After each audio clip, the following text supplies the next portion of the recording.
Hello, and welcome to our overview of the Wisconsin Assistive Technology Initiative Student Information Guide process forms, which we will refer to as the WATI forms. We will also refer to assistive technology as AT.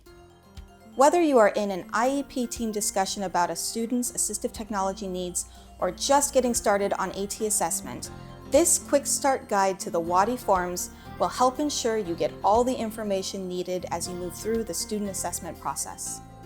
These forms are located in Chapter 1 of the Assessing Students' Needs for Assistive Technology, or ASNAT Manual, 5th edition, which was published in 2009. You can also access the WATI at www.wati.org. Some of the technology mentioned in the manual may have been updated since the time it was published, but the method by which the WATI guides you in thinking about and completing the assessment process remains the same.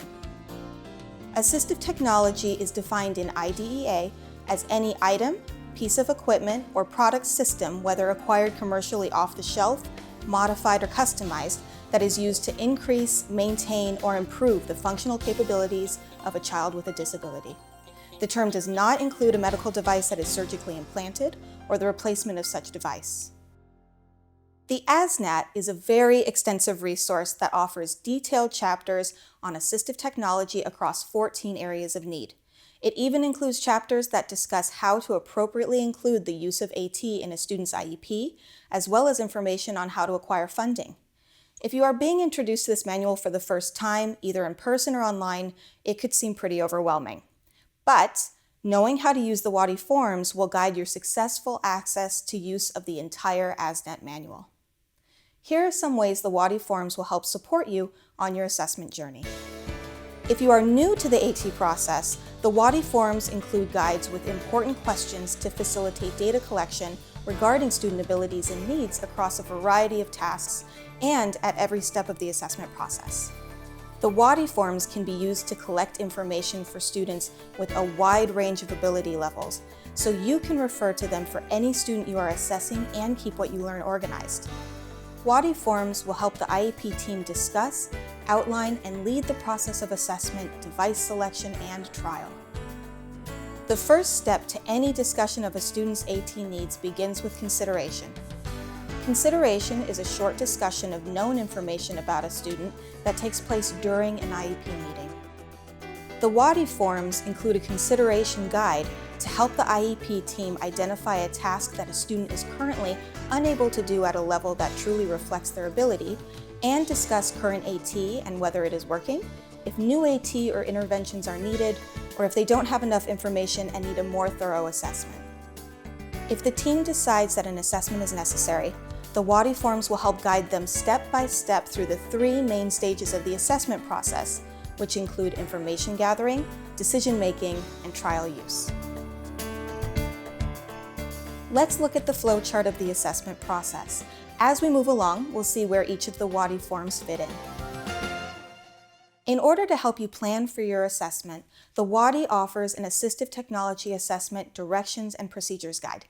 This guide will help the IEP team plan how they will progress through the assessment stages and outline steps to take, including when information needs to be gathered, who is involved, if additional assessments are necessary, and when to schedule the next meeting. This guide is useful to help the whole team get involved. Now let's get started with the assessment process. When beginning an assessment to find appropriate AT for a student, the IEP team needs as much information as possible about the student's background and ability levels, learning environment, and the specific task or tasks that the student is having difficulty with. The WATI AT assessment incorporates the SET framework created by Joy Zabala, which stands for Student, Environment, Task, and Tools. The WATI forms group information into these categories to help make the process of determining appropriate AT for a student more organized and logical.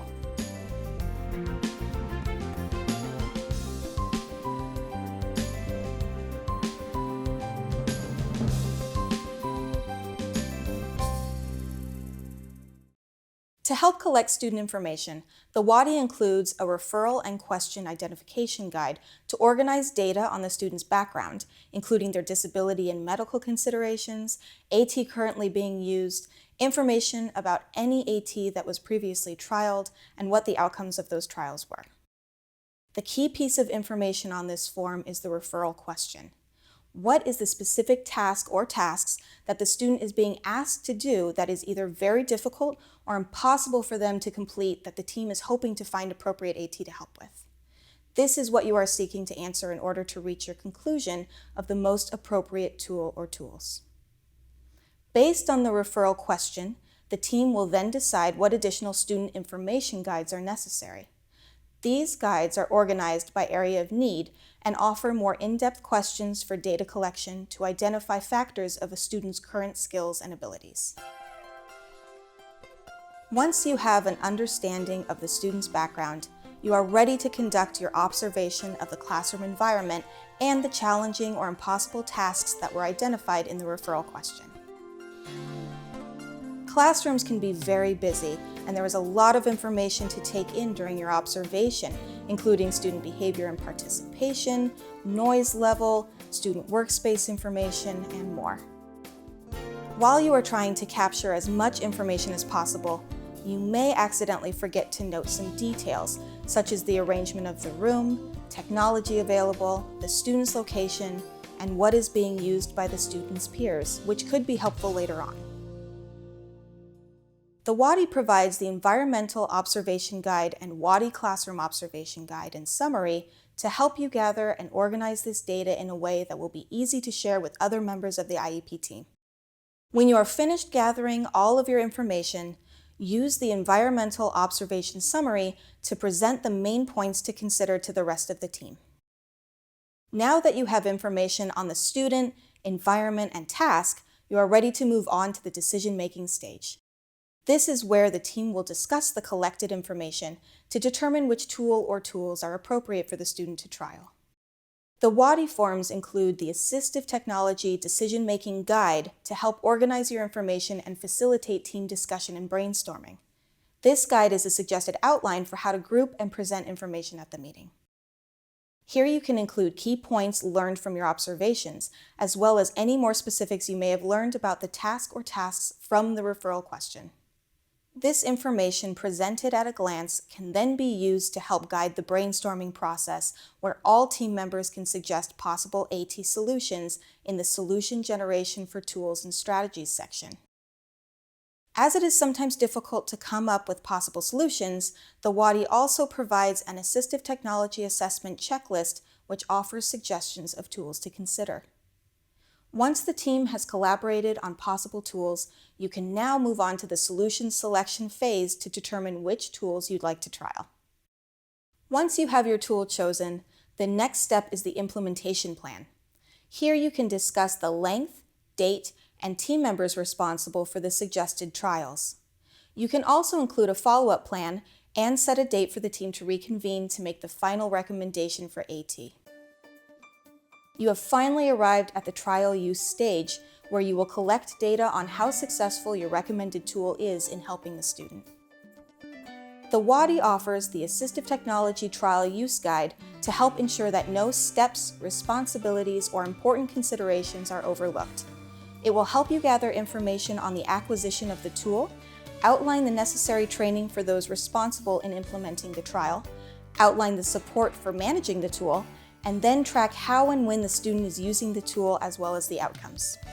One important question to think about is what your criteria for success will be to determine that the tool is an appropriate solution for the student. I hope you have found this quick start guide to the WATI helpful and feel comfortable using it to guide your IEP team discussion about AT and the assessment process. For more information on the WATI forms or to download the entire ASNAP manual, please visit www.wati.org. Thank you for watching.